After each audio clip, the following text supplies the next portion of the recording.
Hello and welcome to Eventually the Words for Fiction Uncovered. I'm Rob and this is Kate. Hello. And this is our fourth piece for Fiction Uncovered on the topic of time. We've already discussed what to do if you're short of time. Is there such a thing as summertime reading? Books that were published before that time. But today we're going to discuss some of our favourite short story collections. So we've got a selection here. We've each picked three. If you listen to our podcast, you'll know that traditionally I cheat. I've actually stuck to the rules and I have only picked three, which is very unusual for me. Very impressive. Because I thought, well, we're doing it for Fiction Uncovered, so I should probably be good and stick to the rules. But I'm going to let Rob go first, and we're each going to take turns and tell you about one of our three short story collections that we'd like to share with you and uncover for you a little bit more. Perhaps if you're a bit short of time and you'd like to read a short story. So Rob, a short story collection. I've gone for one that I've turned to time and time again, which I've read since I was young, and this is the complete Sherlock Holmes collection. It's pretty hefty, but this is because it does have also got the novels. But you can read them individually, and the short stories that I would recommend are ones I think you like as well. Yeah. See, some of my favourites include From the Adventures of Sherlock Holmes, The Red-Headed League, good one. Yeah. The Boscombe Valley Mysteries, The Five Orange Pips, and the one that terrified me as a child, The Adventures of the Speckled Band. Now, I can see one there as well, which was one of my favourites, which is The Adventure of the Blue Carbuncle. And that's got kind of a Christmassy theme. Oh, yes. I remember when I was younger, I had maybe a penguin or even a puffin collection that was just a selected adventures of Sherlock Holmes, which just picked out a few. I don't know if they were from specific kind of different books. But just picked out a few of the shorter stories, and it had maybe 10 of them in there. And I would just read individual stories, and obviously when they were originally published, they were published as the individual stories, weren't they? And I really enjoy those. They're good fun. So I guess I'll pick something from a similar era, and so my first one is also a big tome, which is this is a centenary edition of the Collins Complete Works of Oscar Wilde, and within this, obviously because it's a complete works, it's really big, so it's got all his poetry, his plays and so on, but of course it also has his short stories. And for a book club podcast that we do, we read some of these short stories, but some of my favourite short stories are the more kind of fairy tale style ones, so things like The Happy Prince, The Nightingale and the Rose, The Selfish Giant, which I know a lot of people our age would have read as a picture book, but also things like The Remarkable Rocket, The Devoted Friend, and a lot of these have almost a moral sort of aspect, and also a sort of, it's like quite ironic tone to them. But then there are the slightly longer short stories, if that makes sense, like The Canterville Ghost or The Picture of Dorian Gray, which you can obviously buy as, I guess, a novella, would you say? Yeah, I'd say it's a novella. Yeah. So you can buy that separately as a novella, but that's all within here. And I would still kind of class that as a short story. But I think that no one can deny Oscar Wilde's genius. But I don't know how widely read his short stories are anymore. And I loved them when I revisited them recently. I think there's those little nuggets of wit and charm. His use of sort of verbiage is wonderful. So I'd highly recommend. You don't have to buy a big sort of chunky collection with everything in it, although his poetry and his plays are beautiful as well, obviously, but his short stories are fantastic. So that's my first recommendation. It's Oscar Wilde. My next choice is a bit more modern, and it could be one of a number of books, but I've gone for Stephen King. This one in particular is Full Dark, No Stars, and it's a sort of selection of, there's a novella and a couple of short stories, but I would say his most famous one is probably Different Seasons, which most people will know because it's got The Shawshank Redemption in, fantastic film. It's also got Stand By Me, which is a film that you only watched recently, actually. Yeah, classic film, but yeah, I had never seen it, thought it was really brilliant. Should probably read the short story. Well, I'd say that. It's also got Apt Pupil, which is made into a film, and also the body, and it's all to do with the different seasons of the year. summer in particular, and things like that. But I would say don't put off, if you're thinking, oh, Stephen King, he only writes horror, gore, blood and guts. No, it's sort of the twist, he does a little twist in things, or just things that kind of creep you out. I mean, I know you haven't read much Stephen King. No, and I think that's what's put me off about Stephen King, because when I was younger, all I knew about Stephen King was It. Because when we were little, that I think the film had just come out on video, and it was the thing where everyone was trying to see it without their parents knowing about it, and the scary clown. Tim Curry. Tim Curry's Scary Clown. And so everyone I know is scared of clowns because of that film. So it just didn't seem to be something that I wanted to read. And I didn't actually know until quite recently that The Shawshank Redemption was based on a Stephen King story even. I thought he was really just a horror writer. So you would say probably start with short stories to read Stephen King? I'd say so, and then you'll get the feel of it, you'll be able to work out sort of what you like.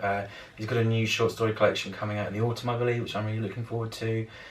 But then he dips in and out of different genres. Most recently, Mr. Mercedes was crime. You've also got the Dark Tower series, which is a sort of a giant fantasy western series that goes on. I've only really read the first couple. But yeah, he's also one of the few sort of modern big authors that really does push the short story collection still. So I give them a go. Well, we're going back to UK and a bit further back in history again, because my next short story collection is a slightly smaller book, probably the slimmest volume that we've had so far, and this is Tales from the Perilous Realm by J.R.R. Tolkien. And probably when people think of Tolkien, they think of The Hobbit and they think of Lord of the Rings, and they might think of his stories in something called the Silmarillion, and that's a bit like the folk tales of the world of Lord of the Rings. But he also wrote sort of fairy stories, and in Tales from the Perilous Realm, this has got the adventures of Tom Bombadil. It's got a story called Leaf by Niggle. Oh, hang on. The name Tom Bombadil really... I don't care. I don't care. You thought he wasn't an interesting character when you read it, but I think he's lovely. Smith of Wootton Major and Farmer Giles of Ham.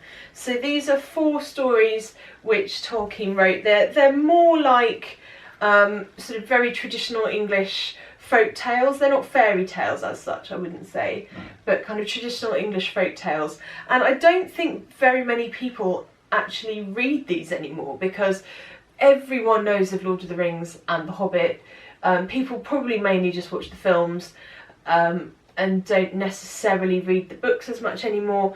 And he's written these lovely folk tales which are kind of behind all the other things that he wrote. He was really a scholar, he was an academic, and he studied kind of Norse and Anglo-Saxon and Viking things, and that's how he ended up building this incredible world, because it was all built on the kind of real world mythology that he studied. Well, I enjoyed The Hobbit, so where does this fit in?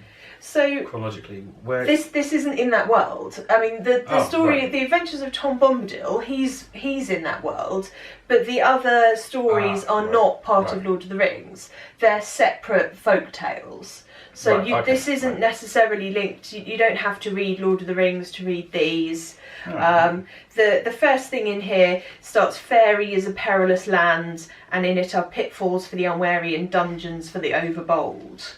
So it's more to do with that traditional English idea of fairy and sort of strange folk. So maybe if you've been watching Jonathan Strange and Mr. Norrell lately, and the idea of English magic, actually this is something that is exactly that kind of idea. This is all about that kind of idea of English magic, and it goes a lot further back than Jonathan Strange and Mr. Norrell, which is a fantastic book. Really like that. But yeah, people have been writing about that for a long time. So recommend these short stories. So my final choice is one that isn't out yet. It's not out till September, and I haven't actually read it yet. But I went on the hunt for new short story collections. Because I think, it's one of the few new ones. So this is Lucia Berlin, A Manual for Cleaning Women.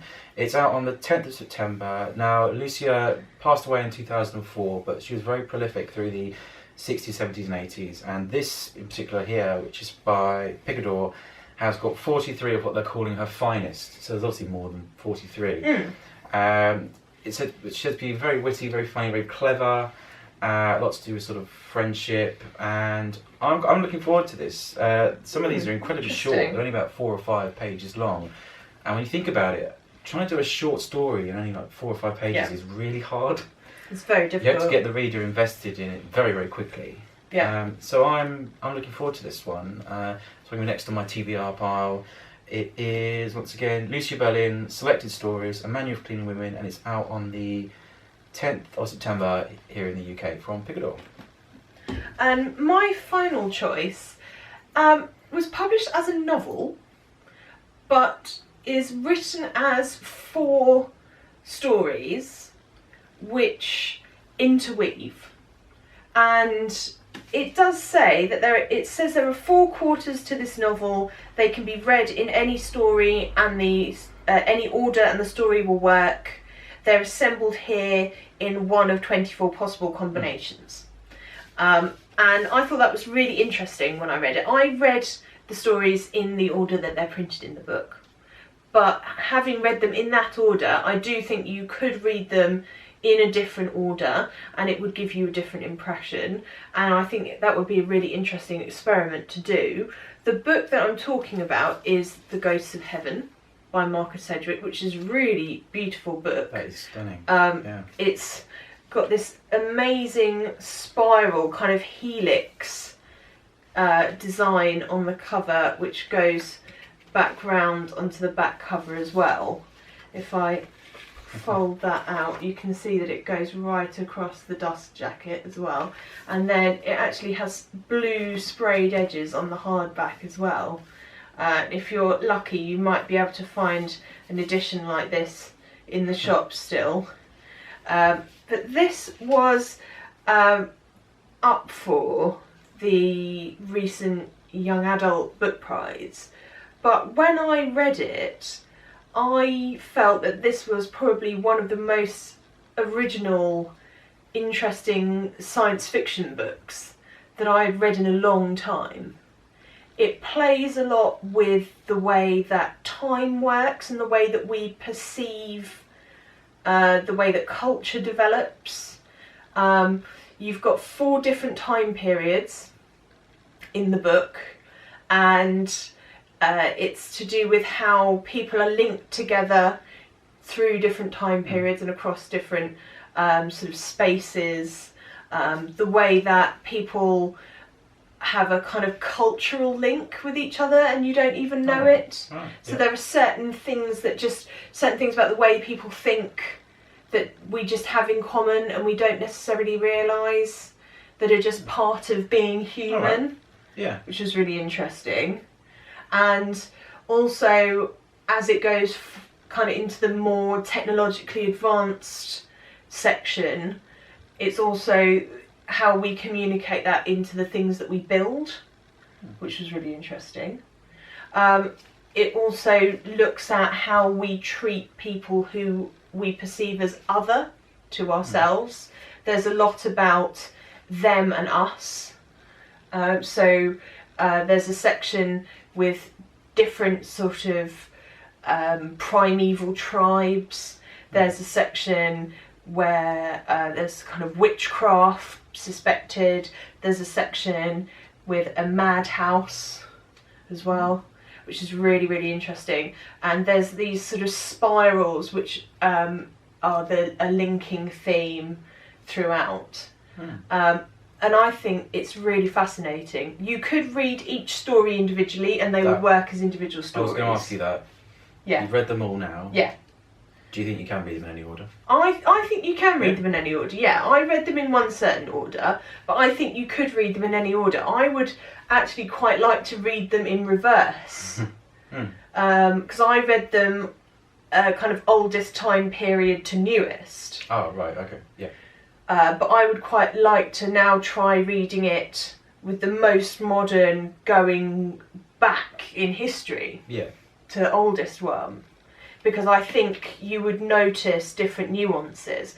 I think you would want to read the whole collection, but I think you could dip in and out of it and come back to the things. I think you could read other things in between. Right. But I really think it's extraordinary, and I think this is one of those books which I really want more people to read, because I think it's beautifully written. I think there are really fascinating insights about human nature and the way that people relate to each other and the way that the human mind works, and not enough people have read it, and I really think it's brilliant. I really want you to read this book. Go and read this book, please. It's really good. Marcus Sedgwick, The Ghosts of Heaven. Go and read it, please. It's my final Well, there you go. recommendation. There is our 6 choices. Kate, in particular, Really want you to read wants this you book. to read Really that one. good. Yes. So that's it. That's our suggestions of what to read if you're perhaps short for time. Dip into a short story collection, and before you know it, you'll have read the whole in the series. So I'm Rob. If you can follow me during the week on Twitter and on Instagram @RobJua. And I'm Kate, and you can follow me during the week on Twitter and Instagram @magic_kitten. You can also follow our blog on Twitter @Word Adventures. But of course, we're here for Fiction Uncovered, so if you want to find out more, including the recent winners of the 2015 prize, then head on over to fictionuncovered.co.uk, or you can follow them on Twitter @FictUncovered. That's FICT Uncovered for all the latest.